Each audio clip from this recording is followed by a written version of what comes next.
Voyons pour clore ce chapitre un exemple d'information numérique, l'image numérique. Une image numérique est une image acquise, créée, traitée et stockée en langage binaire. Il existe deux types d'images numériques. Les images bitmap, elles sont définies comme un ensemble de points appelés pixels, ce sont celles qui sont au programme de terminal S. Et les images vectorielles qui sont définies comme un ensemble de formes géométriques simples. Une image bitmap est subdivisée en cases appelées pixels. Le pixel est le plus petit élément constitutif de l'image.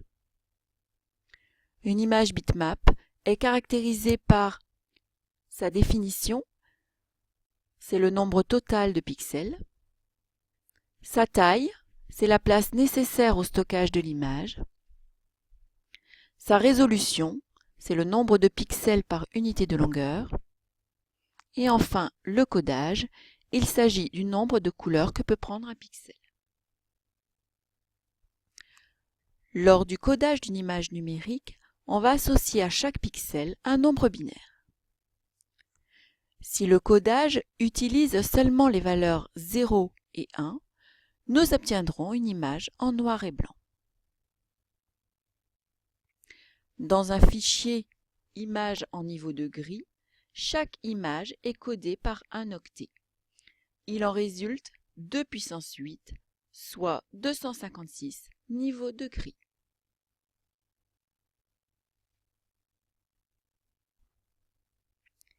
Chaque pixel est codé par un nombre binaire qui correspond à un niveau de gris. Le tableau de nombres binaires ainsi obtenu représente le codage de l'image numérique.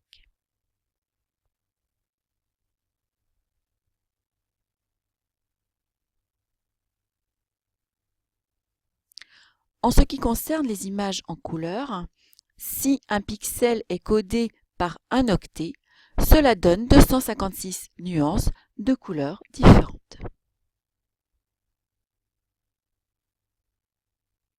C'est le cas du format GIF.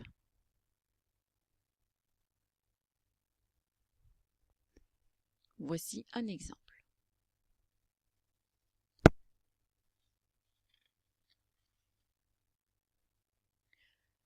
Dans le codage RVB 24 bits, c'est le plus utilisé, chaque couleur primaire est codée par un octet.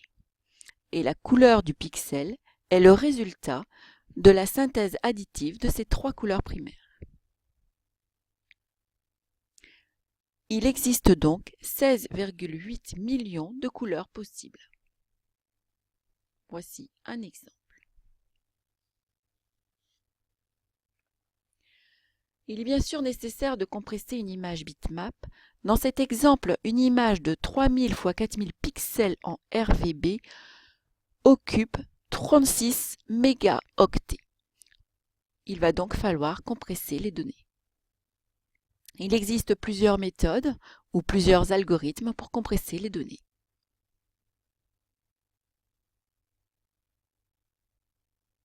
Dans l'ensemble, les algorithmes de compression sont efficaces si l'image comporte de grandes zones de couleurs identiques ou très voisines. Le stockage optique est le nom donné à la technique consistant à écrire et à lire les informations en utilisant les phénomènes optiques. Les disques optiques comme le CD ou le DVD sont des supports de stockage optique. Sur un disque optique, l'information numérique est stockée par une succession de creux et de plats disposés sur une piste.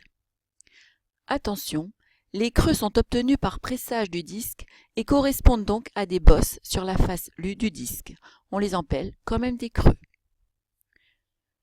Pour lire l'information inscrite sur le disque, on exploite deux propriétés de la lumière, la réflexion et les interférences. Lorsque le faisceau laser parcourt un creux ou un plat, le faisceau incident est réfléchi.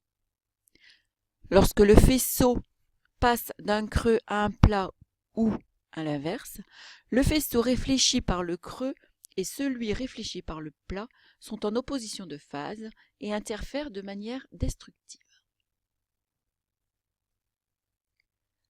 La capacité de stockage d'un disque optique est limitée par le phénomène de diffraction. En diminuant la longueur d'onde du laser, et donc la dimension de la tâche de diffraction, on parvient à stocker davantage d'informations.